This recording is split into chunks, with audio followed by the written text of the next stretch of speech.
Look, my friends, I'm about to bring on someone that I've actually never met before today, okay? And so it's a bit of I see you looking over here at me like that, like, why, dude? No, so listen, I have a very good friend in the photography space based here in Calgary where I am.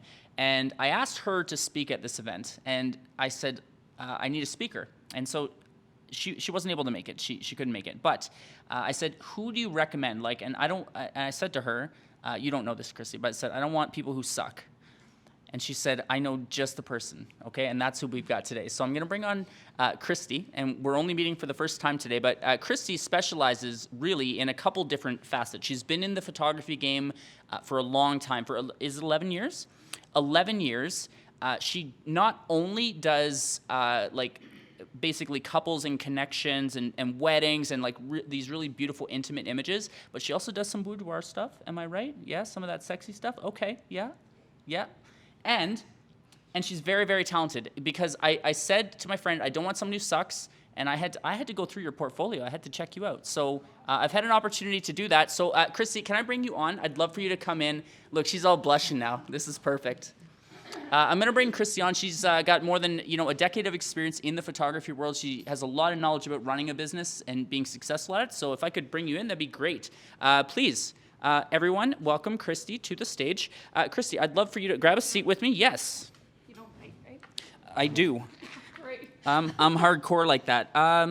So thank you so much for being here. I really appreciate you kind of coming in and taking time away from your business, your family, and being here today. But if you could please introduce yourself to these people and let them know kind of who you are, and maybe a little bit of a story about how you got started in this world of visual art photography and all that good stuff. You bet.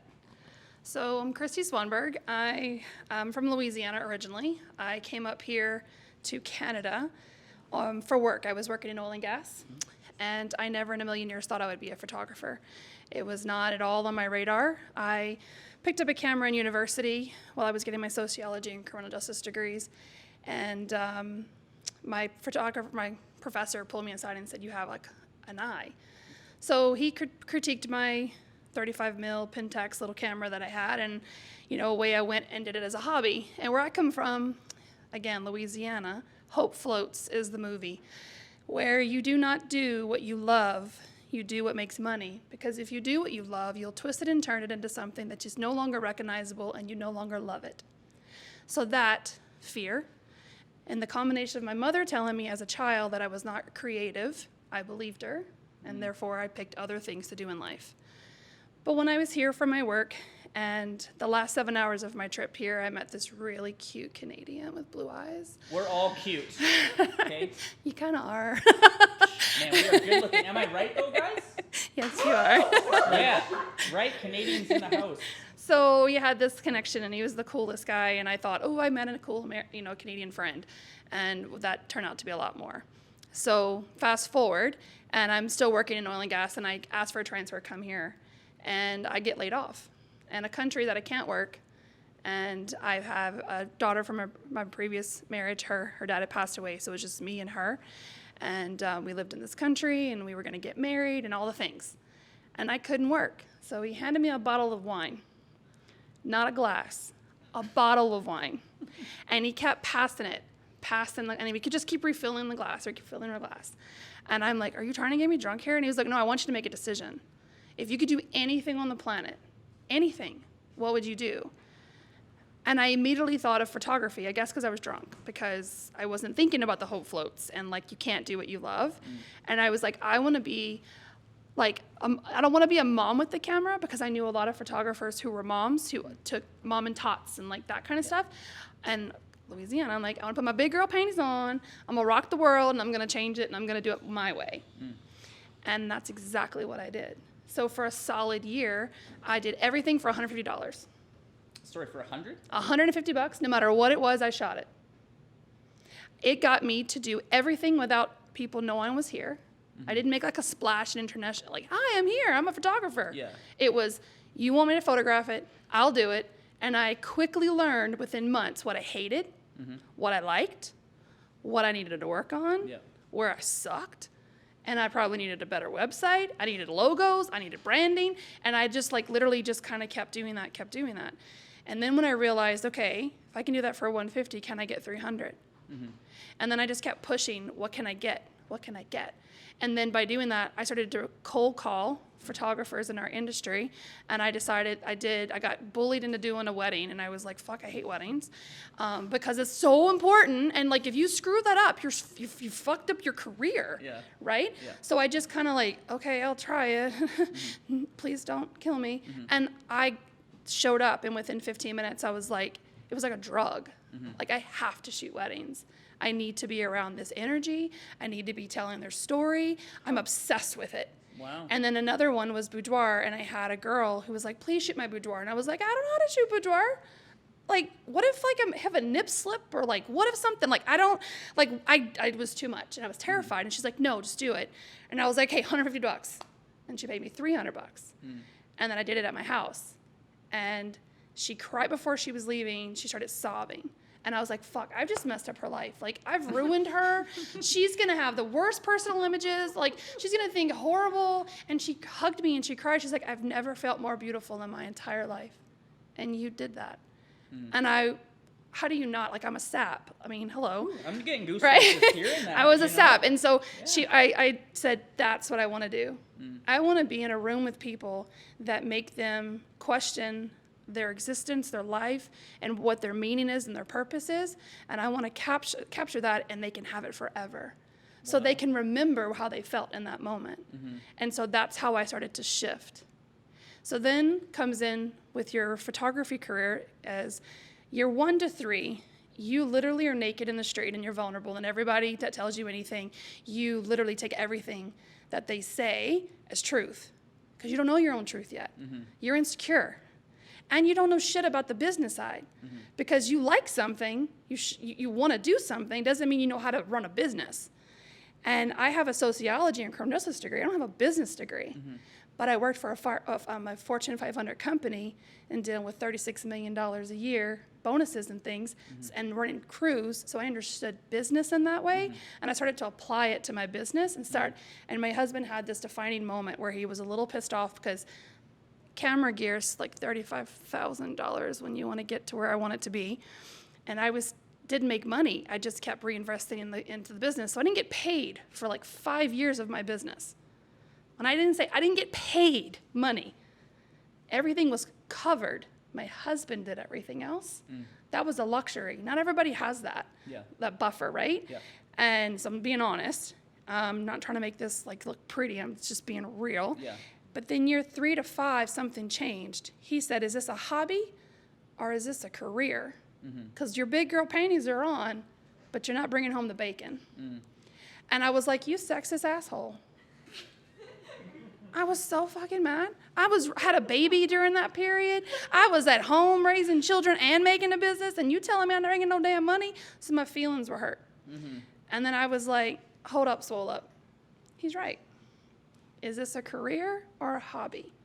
I have to do the work, and I have to believe that I'm worth asking the money for. And something shifted in me, and then my work shifted. And then I started putting myself around other photographers who thought the same way. I started going to conferences, started meeting people. We made this thing here in Calgary called Thursday Therapy, and we got all these wedding individuals or professionals to meet once a month.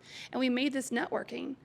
And I remember cold calling like professional photographers, especially in the wedding industry. They were primarily men, and they're pretty much a bunch of douches and very pretentious, and you're not coming in pissing in my yard kind of thing, and like would hang up on you, wouldn't call you back. I would offer to buy a coffee. They wouldn't be bothered. If you weren't in their circle, you were not allowed.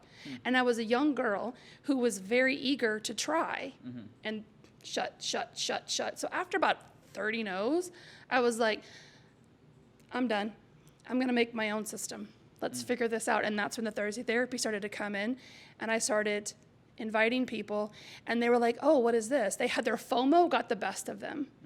And then I started to meet some of these established wedding photographers in the city, and they started to be like, well, what are y'all doing? What's happening?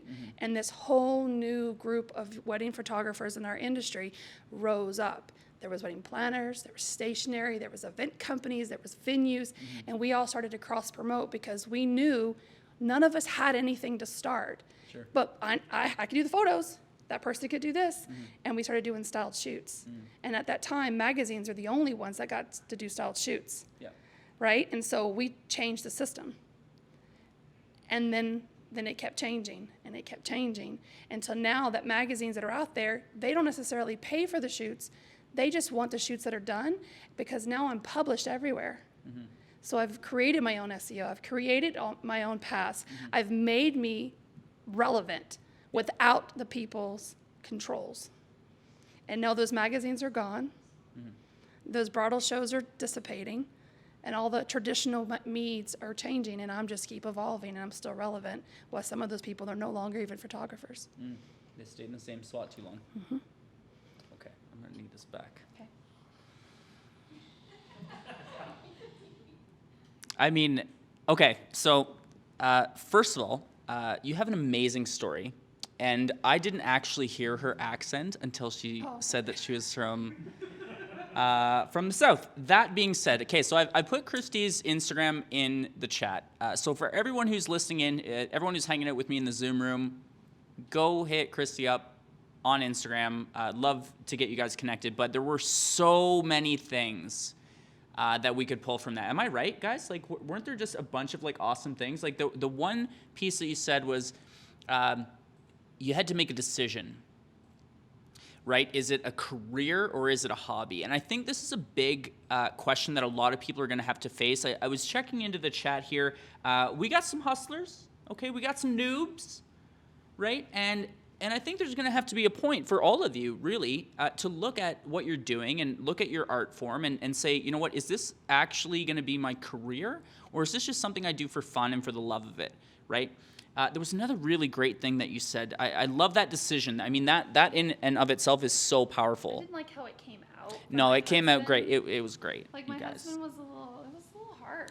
But Well- I need it to be harsh. I needed someone to put me in a corner and go, what the fuck are you doing? See, and that's what I mean is like you were put in a position where you had to make that tough choice. But I had to go to bed with that man at the end of the night too. Like that was hard. I wanted to kill him. Y'all still married? I love him. He's so sweet. 12 years. All right, so for anyone who's watching this, okay, you got a partner, all right?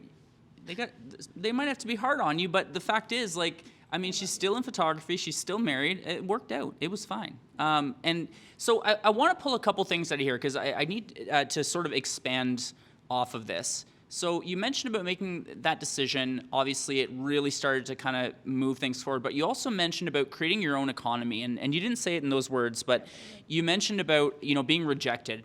And I think, you know, for all of us here who have cold called, and I don't know how many of you all have cold called, but it sucks, okay? You need tough skin to do it because the truth is, like, you will get rejected. And if you're very fortunate and you get, like, that first call and they say yes, right, you get a big win at the beginning. And then you're just get ready for 30 no's after that because it's coming. If you do cold calling, you will get rejected. But I think what's shown here is that at a certain point, you know, you had another crossroads to face, and it was that, okay, well, no one's going to let me in, so maybe I need to build my own. Could you maybe talk a little bit more about that decision in deciding, like, enough is enough, and I'm going to create my own sort of world? I know you mentioned about, you know, the Thursdays and things that started there, but, like, what was that, like, I'm trying to get the essence of that, right? Like, that decision of, I'm going to create it for myself. Anytime in my life when life was not going in the way that I thought it should, because I'm really a very grounded individual and I do a lot of internal work, I move. So if I feel stuck or things aren't going my way, I shift. I physically get off the couch and I walk around my house, or I go for a walk with a friend, or I get on right now it's my lovely Peloton, and I just start moving, because when I move, everything I've ever learned in photography was motion evokes emotion. So if I can start moving, I can start thinking, and I can stop having myself put in a box. And that's what I've always done that. And I'm a really good networker, so I felt like if you don't network, you're screwed. So COVID kind of did a really hard number on us about networking. Everything's been virtual, and you don't really have the same connection that you do when you do it in person. And we were very fortunate at that time that didn't exist. So I made connections very easily with people, and I can identify this person should know this person should know this person. So I kind of became a hub in our city.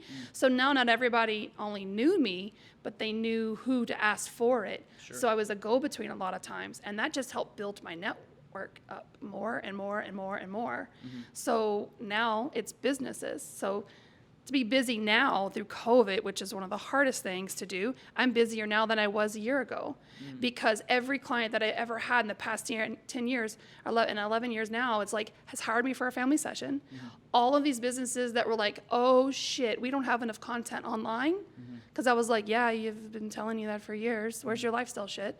Yeah. And they're like calling you, can you do this? And I came up with systems where they can drop contactlessly stuff on my front door. I would shoot it. They come back, pick it up, and away they go. And then they have the content. I give good promos to local businesses, so that's how I give back to our community, since I couldn't volunteer for different festivals and things. Sure. I just kept moving and being creative, and that just kept opening more and more doors. So don't sit still.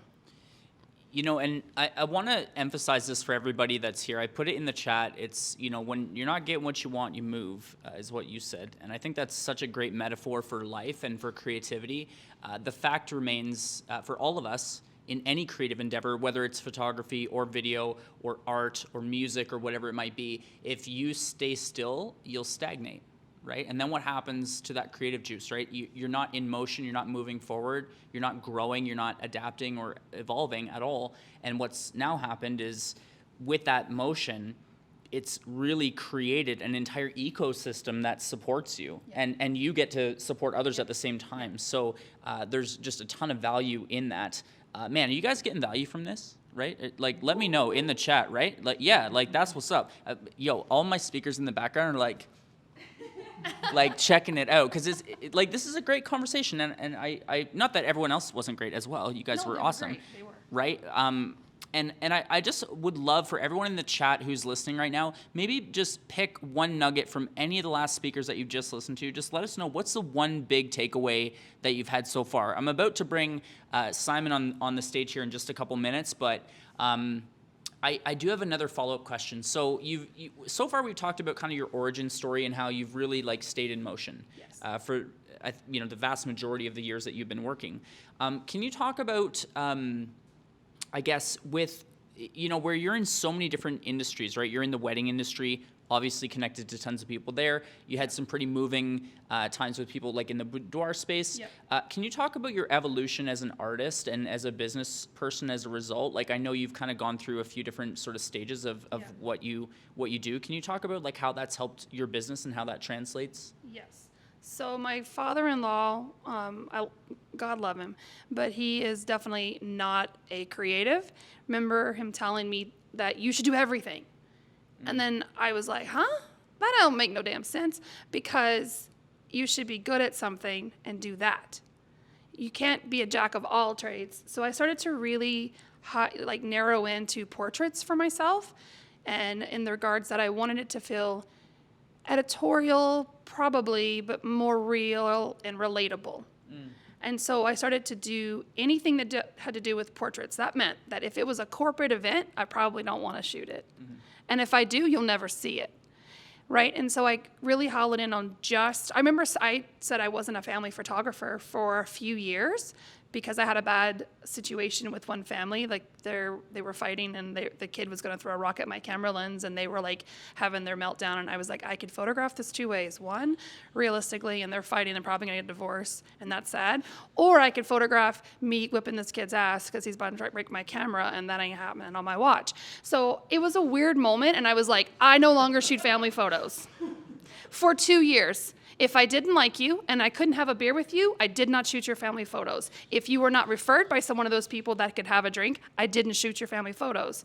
But 3 years later, I realized I was shooting 65 families a year, that I am a family photographer. I see. And they all stemmed from the weddings. The boudoir, linked into the weddings. The weddings linked into family. And then I said I couldn't do maternity because it was too many things. But maternity is also a branch of family that also leads into newborn. But I'm not Ann Geddes. I don't put my babies in shit. I don't put them in baskets. I think that's stupid. I don't hang them from trees. That doesn't make sense to me. Like, hold your damn child and love them, and all will be well. That's plenty enough for family photos. So I had to do it my way. Sorry. I should have said it first. Yo, okay. No, that's good. That's fine. And if y'all don't like it, I'm sorry. You're at the wrong event. But I mean, I hope we can have some fun, right? And be real. The whole point of this event today is to really just be real with you guys, give you a real taste of what real photographers are doing. And I mean, I think you've been a great example of that. And I can't thank you enough. And actually, it's so funny about networking. We've talked about that. There's quite a bit of it in this, sort of theme here. She was referred to me by one of my friends, right? That's networking. Right, and I feel like we have lots more to discuss, but that's Well, you gotta get to Simon. we'll talk at some point. So I'm gonna bring Christy back on. We're gonna have a panel discussion with everybody. I'd love for you guys to be able to ask questions, get answers to the immediate pressing things that are happening in your business. If you haven't already, please go and hit up Christy's link in the chat box in the Zoom room. I would love to have you guys hit her up. I'm gonna bring my buddy Simon on to come hang out with me. Thank you so much, Christy. You're a rock star. I appreciate you for being here. I hope you guys are getting value from this. I am. I certainly am. I mean, Christy is quite a funny individual. She's got some spice. And